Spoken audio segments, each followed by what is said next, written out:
Welcome back, Arnold. How are you? Hi, Crane. How you doing? I'm doing well. I had to open up with the apology because I thought it was so funny, especially in light of what was asked uh, regarding the law about the emails and the archive. Well, this is a little exchange that took place. Roll it. You state that when agencies become aware of unauthorized destruction of federal records, that they are required to report the incidents to the archives. At any time in 2011, through last Monday, did the IRS report any loss of records related to Lois Lerner? No. Is it fair to say that the IRS broke the Federal Records Act?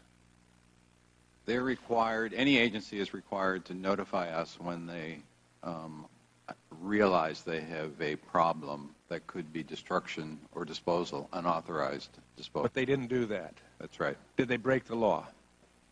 I'm not a lawyer. But you administer the Federal Records Act. I do. If they didn't follow it, can we safely assume they broke the law? They did not follow the law. That's David Ferraro. He is the archivist for the United States, testifying yesterday morning, and that was Representative Wahlberg from Michigan, Tim Wahlberg from Michigan. I don't know if he's related to Marky Mark, but he was laying it down big time. Tell me something, Arnold.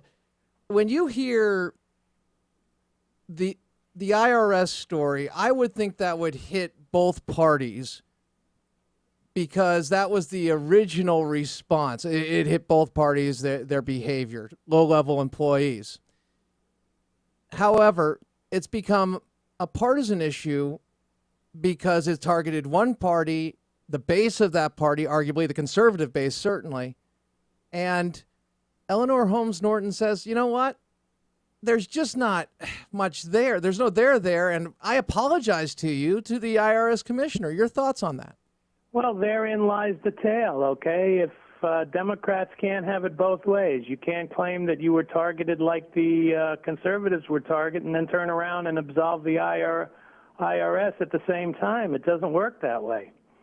And it's preposterous to think that, by the way, I don't know if you know this or not, but now they're finding out that the EPA also can't account for some emails. That just came out on the tape later on in the day. So apparently this may be not just an anomaly with regard to the IRS, but maybe the Obama administration's modus operandi whenever they don't want any inconvenient information to be disseminated to the public. I know a friend, I don't know if you know him, you probably do. Chris Horner wrote about how information was going to be stored and the lack of transparency, wrote a book about it, and Competitive Enterprise Institute, and he's done a lot of work, author a couple books. But my point is, in highlighting that over at the EPA, there's a trend with the claim from this administration that we're going to be the most transparent and we get the most opaque. Tell me, is this why you have lost faith? I think my whole thing is that I see an administration that I've said to you before has basically said we're going to do whatever we want and we dare you to stop us. And now we have a response from John Boehner that I would characterize as, let's just be kind and say, ill-advised. Because he's going to open up a whole can of worms now that he doesn't even realize could come back and bite him on the rear end at some future date. You know, this notion that you're going to go to the courts to resolve a dispute between the legislative branch and the executive branch is absurd, because if in fact he succeeds, then what's to stop any future Congress from taking even legitimate actions by a president and saying, nope, you can't do that, and we're going to the courts to stop you. So I heard an exchange, and you probably did too, Neil Cavuto and Congresswoman Bachmann. Mm-hmm. No, I've been very busy today. I had to write on the Tom Coburn report, so I've been working all day. Well, okay. Well, you know, I just sit there and watch Fox News and eat Cheetos. So, that's what's going on. No, what happens honestly is I throw it on in the background and I'm doing research, but I get the idea that some folks say, yeah, Crane, yeah, that's what you must do. I mean, it must be nice only working an hour and a half a day. Yeah, well, you that's better eat those Cheetos while you can, because you never know when the government's going to take them away from you. I know. Well, that's it. That's the truth. So tell me this. The exchange was expressing anger at the idea of you're going to sue the president. You're bringing in the court system. And Bachmann's answer, she has a history of trying to hold the president to account, doing everything she can within the Constitution. I say that as a fan of Bachmann, so there may be some bias there. But and people are sitting there going, May? Yeah. Okay. So here it is, Arnold. Yep. What do you do about an executive that just says, I'm going to do everything I can until you absolutely make me stop? Well, a guy who I respect a lot, Andy McCarthy over at National Review, has a far better solution, and that's to begin working from the bottom up and start impeaching officials lower down the chain of command and start dealing with it in that manner. Because we both know that impeaching Obama at this point is a fool's errand. It's never gonna happen. The Democrats would never. I don't care what Obama does. I don't think you could ever get a majority of Democrats to impeach the first Black American president.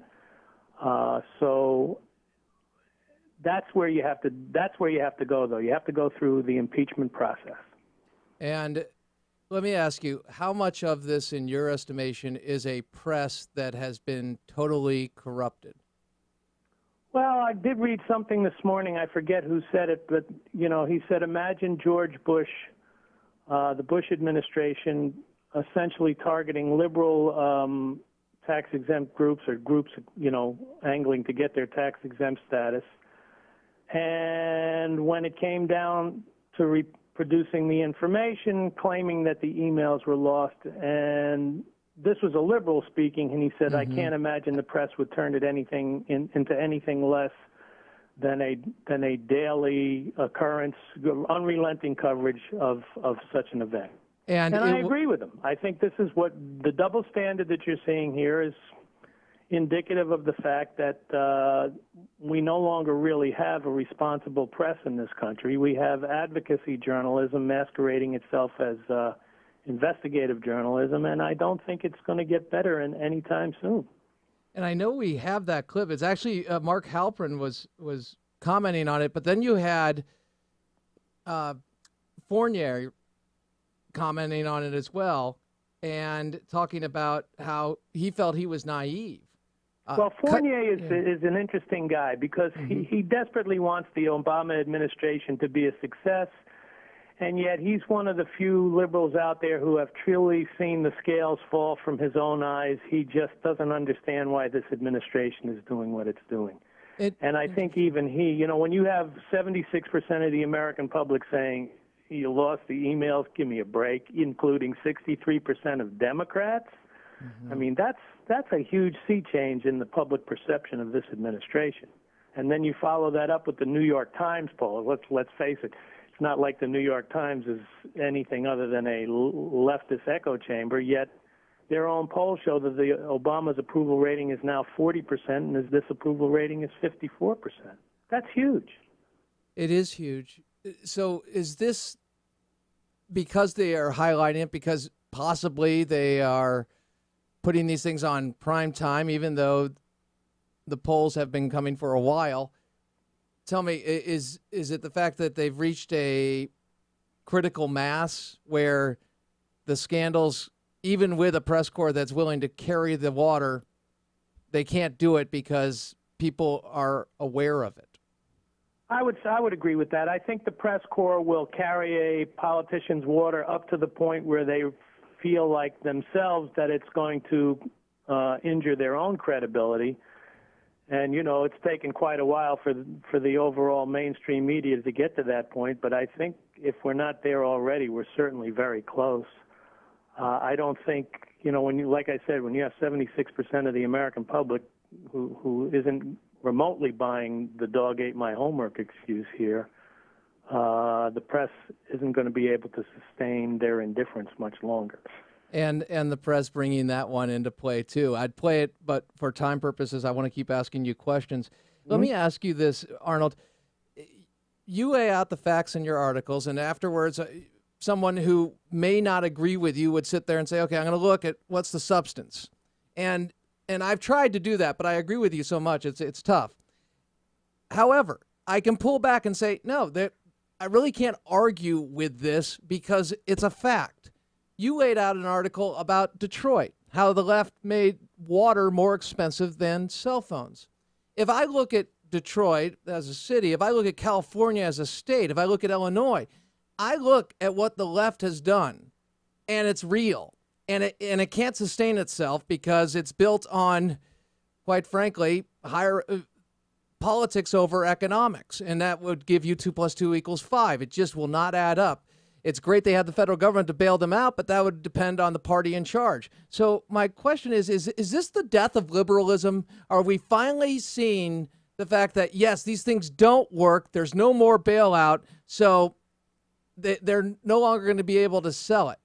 And if so, what does that mean politically? Do we see a Reagan revolution in there?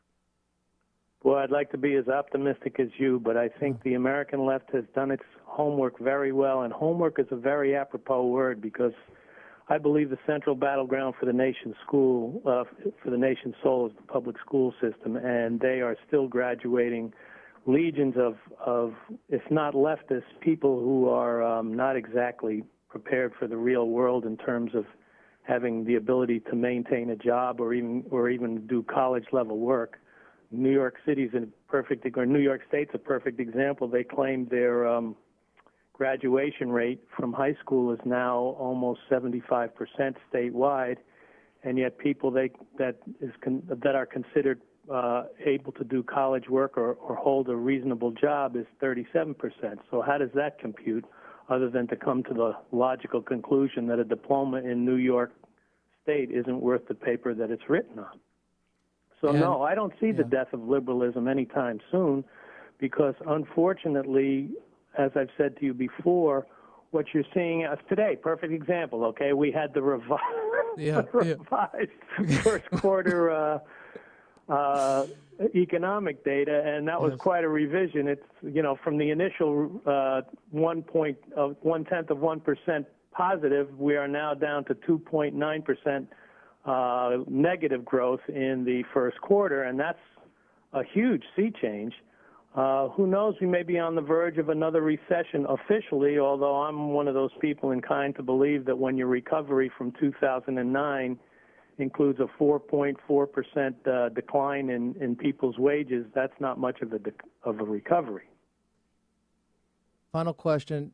How have times in the past of economic turmoil and a foreign policy out of control or ill-defined differed from today? Is there? In my opinion, it's more the size, okay? Mm-hmm. Yeah, we've been in debt before, but we've never been in $17 trillion of debt before. Yeah, we've faced adversaries before, but we've never faced adversaries that would be willing to die to plant a nuke in an American city and detonate it. So I think we are dealing with similar situations, but we are dealing with them on a much more virulent level. Arnold Ahlert. He's going to be a part of something I'm going to announce a little later on for Friday. We just appreciate him. I'll post his latest work as I always do, getting the truth out there. Arnold Ahlert, thank you very much. Great to be with you. Have a great one, Crane. You too, buddy. Take care. Bye. Crane Durham's Nothing But Truth. On the flip side, some Iraq clips and some phone calls. Crane Durham's Nothing But Truth, AFR Talk.